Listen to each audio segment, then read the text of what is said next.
Welcome to the Fabulous Fifties and Beyond. I'm Jim Pollard, your co-host with my wife, Jeanetta. Our guest today is Don Barger. We're going to be talking about second careers after retirement. You stay tuned and we'll be right back. And he'd say, go with what you got. Start from where you are. Give it your best shot. Keep reaching for that star. Get in the race. Keep your own pace, keep moving and never stop. Just go, go with what you got. I'm Jim Pollard with my wife Jeanetta, and our guest today is Don Barger. We got to know Don over the past 9 months, I guess, Don. Yes. And for a lot of you out there, you will love what Don does in his second career. He is the cookie I started to say cookie chef, but I guess cookie baker for Kirchhoff's Bakery in downtown Paducah. So if you go in there and get a cookie, I'd say 99% of the time you've baked it, right? Well, if it's one of our regular cookies, you can go almost 100% of the time. 100% of the time. And I think it's interesting, first of all, you are a retired school teacher. Retired school teacher, 31 years of teaching in Michigan. And as my wife and I say, we're old school. We spent 31 years in the same school district and retired 5 years ago. We're looking for retirement someplace where we still have the 4 seasons, not so severe winters. And we moved and fell in love with Paducah and have been here now, as I said, 5 years. You know, it's unique that you said from the old school being in the same district for 31 years. I guess that is kind of a record, isn't it? It is a record that way, and then you read statistics about how many jobs you're supposed to have in your lifetime, how many houses and all this. We're several jobs behind and many houses behind for the statistics, but we don't plan to change that at all. I can tell you that we took up some of your houses. Okay, thank you very much. We did. Thank you very much. We moved a lot. But it's like she and I, we tell people how many years we've been married, 40-something years, and they say, really? Wow. Yeah. And they think that's quite unique, I guess, in this day and age. But it is. So what grade did you teach? But primarily, 5th grade was what I did most of my work, but I taught all grades during those 31 years, from kindergarten, where I did student teaching, all the way through 5th grade. And never went higher than that. Always joked that I had enough time learning the 5th grade material, could not get promoted to 6th grade. Well, I think if I was going to teach today, that's about as high as I'd want to go too. It was always a fun group to work with. Kids are just marvelous to work with. Yeah. They're so unique and they're so honest and very much so. Wide diversity, especially at the 5th grade, because you think in terms of working with 5th grade, you have reading levels from kids that are struggling still read to kids who are reading at basically the post-high school level. So it has become quite a challenge. we have a good friend of ours who's principal at one of the elementary schools here, and she was out most of last year due to illness. And one of the kids asked the fill-in principal one day, he said, did Mrs. Gamble sell this school to you? So that sounds like something a kid would say, wouldn't it? But I vividly remember my 5th grade teacher. She was Miss Lucas. She never got married. And the reason that I vividly remember her, because my aunt had been in her class. Now, my aunt was my dad's baby sister. And she and I were closer in age than her and my dad, but there was only 6 years difference in our age. She was a straight A student, very intelligent, very smart. And this was constantly brought up to me by that 5th grade teacher who had been in her class, that I needed to do better. And I thought, but she was good about doing it, but she was a good teacher, But talking about reading, I had a 4th grade teacher, 6th grade teacher, the same teacher. She went from 4th to 6th while we were in the same school. She read to us a lot, and I think that gave me one of the great appreciations for reading, because I love to read today. We'd do all the technical work, is what I'd want to say, academic work, and then she'd read to us. Yes. The great books, which was really exciting. Gave me a thirst for reading and everything like that. So after 31 years of teaching, ended up in Paducah. How did you end up at Kirchhoff's? Well, it's an interesting story, because when we retired, we didn't know what we were going to do. I was 55, and that's too young to be sitting on the porch on the rocker as people think about retirement, because everybody has their own image of just what is retirement. We took our first year and played. And I say played because this area being fairly new to us, we discovered the area. And we have since told other people who are nearing retirement, take the first year for yourself. First thing is, usually it's a financial change. You have to make some adjustments. Learn those adjustments. Too many people will come to you and say, oh, you're retired. Will you do this? Will you do that? Be greedy. Just tell them no the first year. Look to see what the opportunities are. The second and third year we were here, my wife and I were co-youth directors at First Presbyterian Church. When we retired, said we'd probably never work with kids again. Well, so much for that story. So as we worked those 2 years working with middle school and high school age kids. Usually went down to Kirchhoff to have lunch. Jenny was a friend of ours at that time, Jenny Kirchhoff Elmore, and one day she was lamenting how hard it was to find people that could follow a recipe, double a recipe, half a recipe, and I made my infamous statement to her, how hard can that be?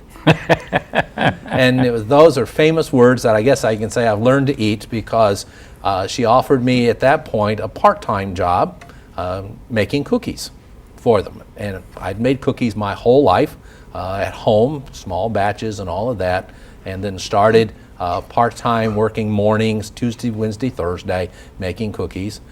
We finished up our church job on the end of May of a year, and then I started working full-time with Kirchhoff's that first day of June. So I've been down a little over 2 years doing that particular job. I can say you do a good job. Well, thank you. Well, the cookies are very good. There are a number of things. It's one of those things that when I started, we had 9 cookies on our daily menu that we did. We are now up to 22 cookies that we bake fresh every day. Most of them, people say, well, how many different ones are there that way? Most of them are variations of other cookies, but it's fun to create and all of those types of things. People have thought and told me even 5 years ago in 3 months, because that'd be past, would have been still teaching, they said, you're going to be a baker someday at a bakery. They would have been crazy. I would not have done that. And so one of the things that we've learned in retirement, both my wife and myself, is you don't know what the next day is going to bring you. You really don't. As much as you think you're controlling retirement, something else out there is controlling it a whole lot more than you. But one of the nice things about the job, I probably work for the best place to work for. The Kirchhoff family is wonderful people to work for. They've allowed me some flexibility in my schedule. Because sometimes in retirement you can overdo. Yes. And as we age, and unfortunately I am aging, not aged yet, but aging, I cannot do as much as I did when I was younger. I'm learning that. That's a hard lesson to learn. And after doing 70-hour weeks at Christmas time, I had to go to them and say, I'm just not able to keep this up anymore. I need to cut back. So they've allowed me to cut back. Instead of doing all the cookies and bars, I just now do all the cookies and flexibility in schedule. Now, what does that mean? Do I work less? I work less at Kirchhoff's, but I also have picked up more volunteer opportunities through other organizations. A good friend of mine says I am flunking retirement. Well, I think we would be in the same category with you. Because we're always busy. And that's what you have to be careful of, because you get caught up in all the side stuff. Mm-hmm. And I guess that's as good a term as any. And it's all worthy. Very much so. See, that's the thing. And that's what we try to encourage people here to do, is for them to go out and volunteer. Now, you don't have to volunteer too many times till they know your name. Mm-hmm. And then they'll start calling you, But until that time, I say there's a wealth of knowledge, talent, and ability in this age group that's going to waste because people aren't being used.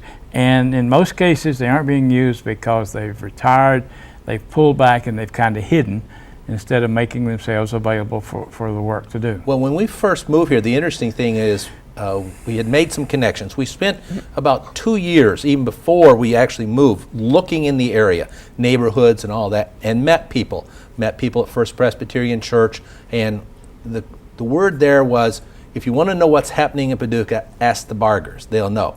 Now, this was before we moved here, but we came down every vacation.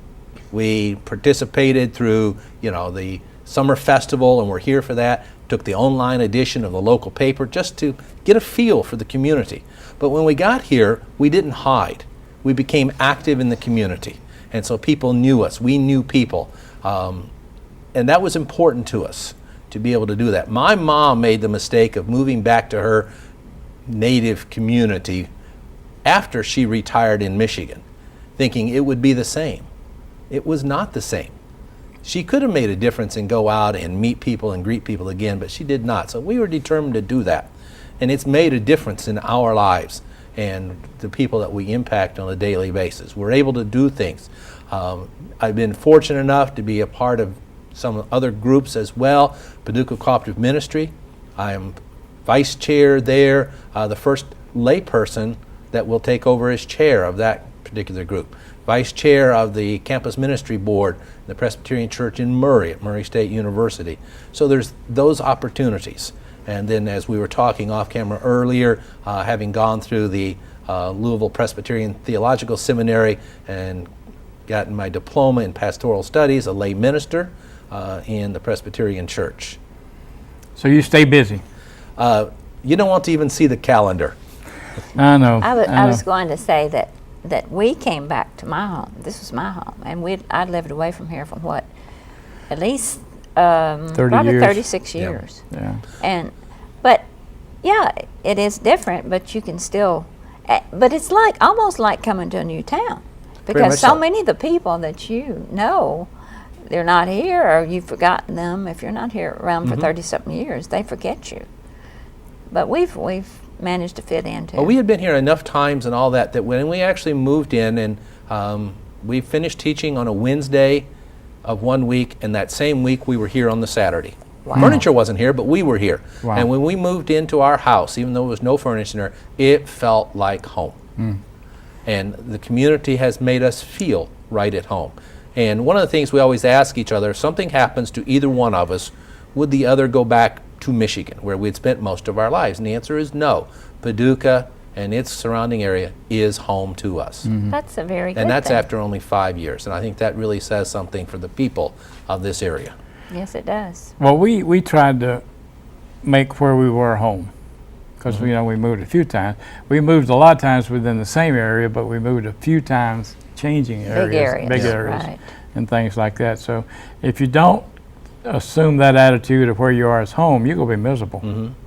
And we didn't want that. Well, Don, we're going to take a break. We'll be back. We'll talk about some of the other things that you do that we haven't talked about. So you stay tuned, and we'll be right back.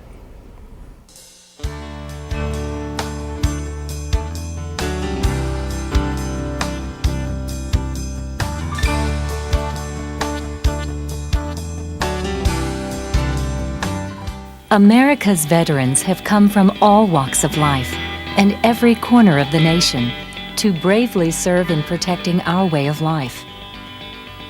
It is the privilege of VA to return that service with the excellent health care that our veterans have earned.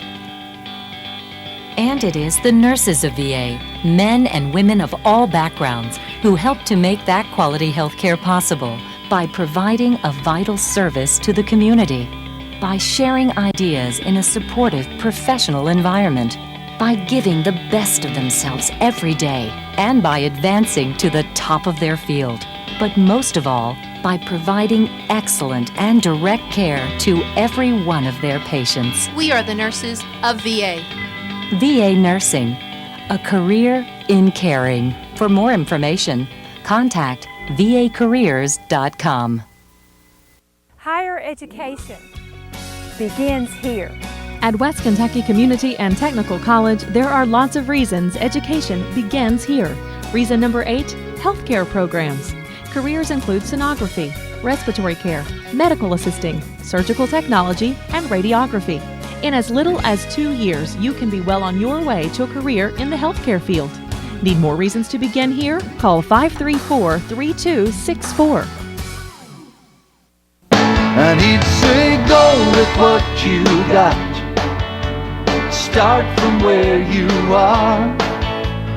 Give it your best shot. Keep reaching for that star.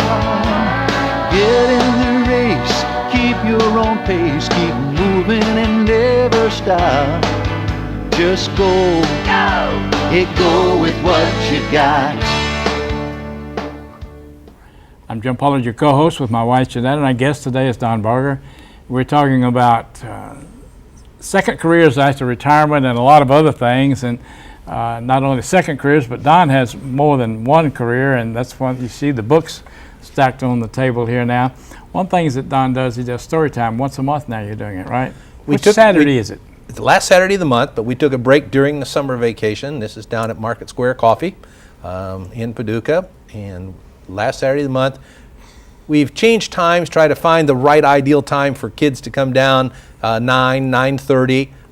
But when we come back in August, the last Saturday of the month, check with Market Square Coffee as to what time we'll be there. Either my wife or myself are there each of the Saturday mornings to share our love for reading with kids of all ages, because we're amazed how many parents are off to the side listening to the stories that we're sharing with kids. It's kind of like when we went to Jamaica on a mission trip. We went to a church that was 92 years old, and they had never had a vacation Bible school. And our mission trip was to do vacation Bible school in the morning and a crusade at night, or a revival at night. So we went in there the first Monday, and we took all of our materials because they didn't have any. We went in there the first Monday, and all the kids in the church, lots of kids in the church, and all the parents are lined up outside looking in the windows. Of course, no air conditioning, but they were windows up, and they were looking up from the outside. We come to find out that they had never had a Bible school. They had never been able to color. We brought crayons and stuff. So we just let them all, get involved. And the interest that the adults had was phenomenal too. It really was. It was just very humbling to think that, we have so much, and these adults were, interested in the coloring. It just really, it does something to you when you go out of the country and you see things like this. Yes, very much so. We were instructed before we went there, which we did, that you take everything that you can take in and you just leave it. You leave it for them, you walk away from it and you leave it for them. But and to see, they walked miles to come to church. At night, even At in the night. mountain. This was in the mountains. Yeah. And that one thing they told us, they said, now you will eat lunch at the church. You will eat what they prepare for you. Said, just eat it. And but it was very good. it was good. A lot of fresh, fresh pineapple and Bananas. And I said one of the things about it was I had been allergic to bananas for a lot of years, and I just knew and so I said, now Lord, you got to help me here.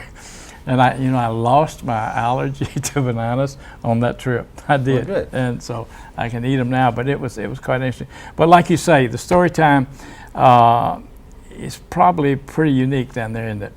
It is. I know the library does stories for kids and all this, but it goes back in my life many years. Books were always part of our house growing up, and it was a pleasure to go to a bookstore and be able to buy a real book and have in your house. And then as started teaching, sharing the love of reading with kids and helping kids learn to read and appreciating books of all kinds, we just carried that on. Even though we've been retired, my wife and I were both school teachers, and we've been retired now for a little over 5 years.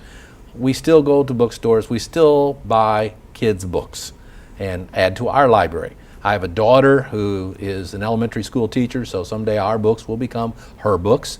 But we enjoy, kids' books and then sharing those with other kids. As I talk about kids of all ages. And just to share some, books have changed over the years. One of the things that I do from time to time, as I was teaching, I hate to throw away a book.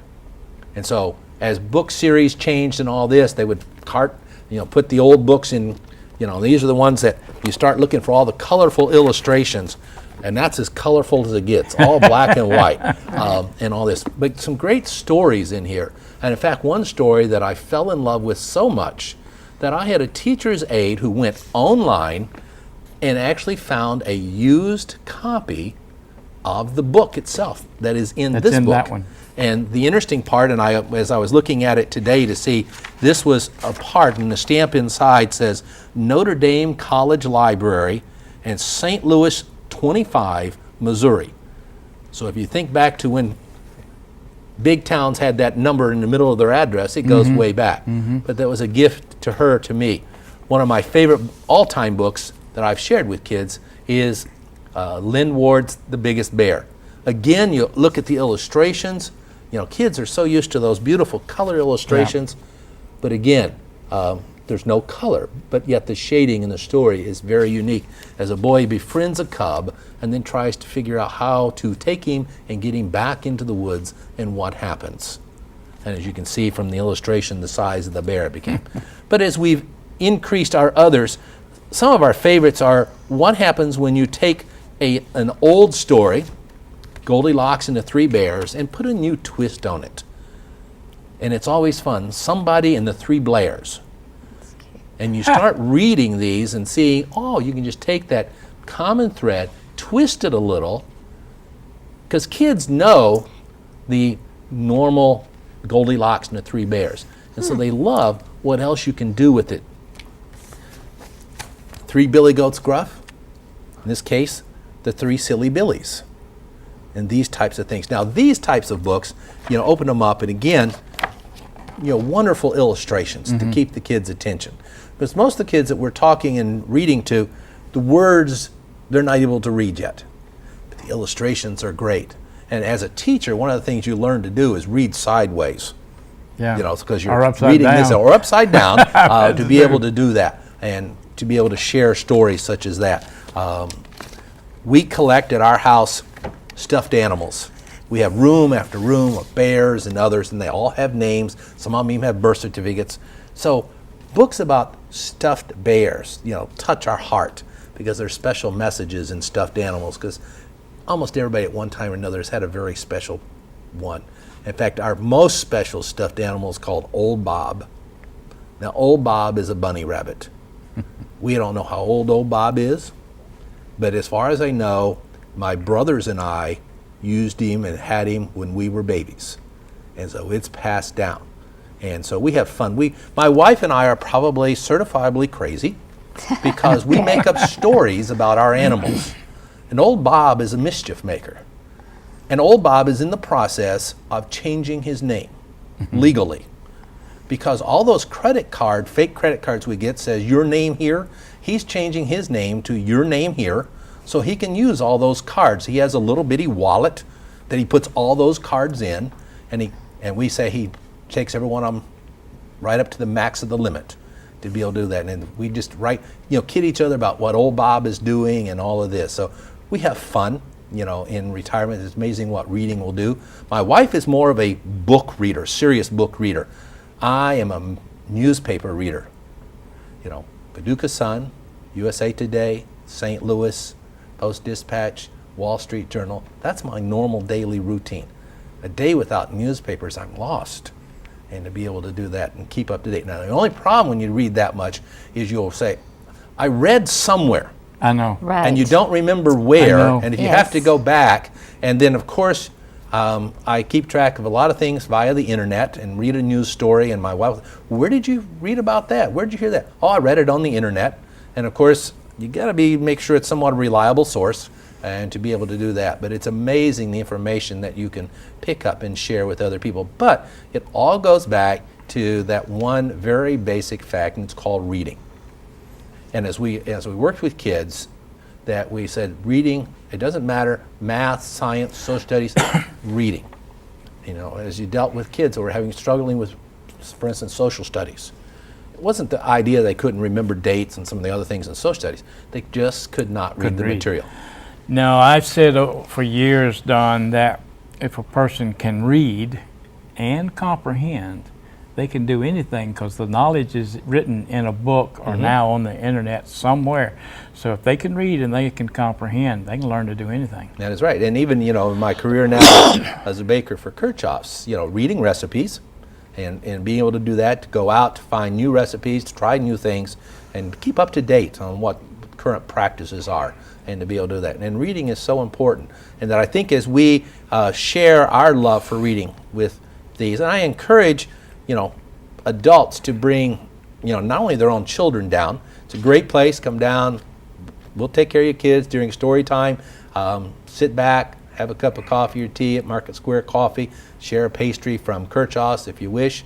Put my plugs in there. Yeah. And then, but as I was coming over, I thought, there's nothing wrong because I'm the age, I have grandchildren myself.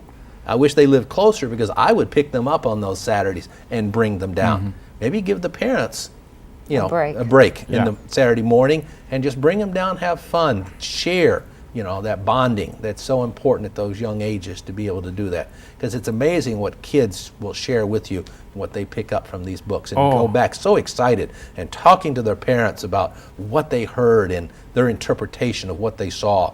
And some of the books that we share, of course, a lot of details in the pictures, and so you get into some discussions about what do you see, what do you think is going to happen next. Because I love books where you're held on the edge of your seat to wait to turn to the next page. Right. To be able to do that. Page turner books. Yes, very much so. And most of these are the type, as you know, with kids' books, this type, 10 minutes, you're done. Yeah. But for young kids, that's almost an eternity to sit there. But you're done reading it, but it's in their mind for forever. It is. In some cases. And with my own kids, I know, and reading to them, as much as you'd sometimes want to share a new story, they'd want you to go back and repeat the old stories again. Yeah. Read that one again. We just read it last night. Read it again. I know. Kids are that way. Well, Don, we're out of time, believe it or not.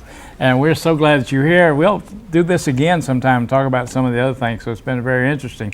And we want you to know we appreciate you being with us today and sharing all this with us. And keep making those mound cookies. And we're glad that you've been with us today, and we want to encourage you to come back every week and see our program.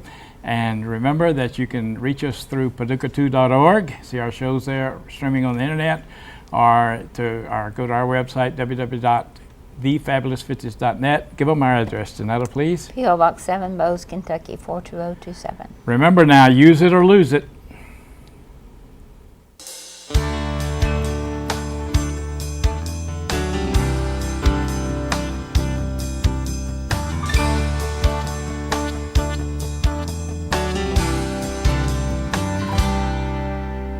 Can't see as well as I used to.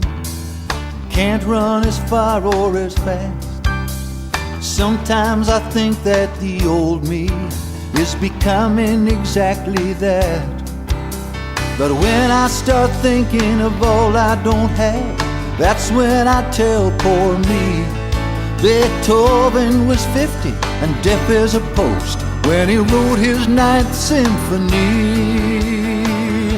And he'd say, go with what you got, start from where you are.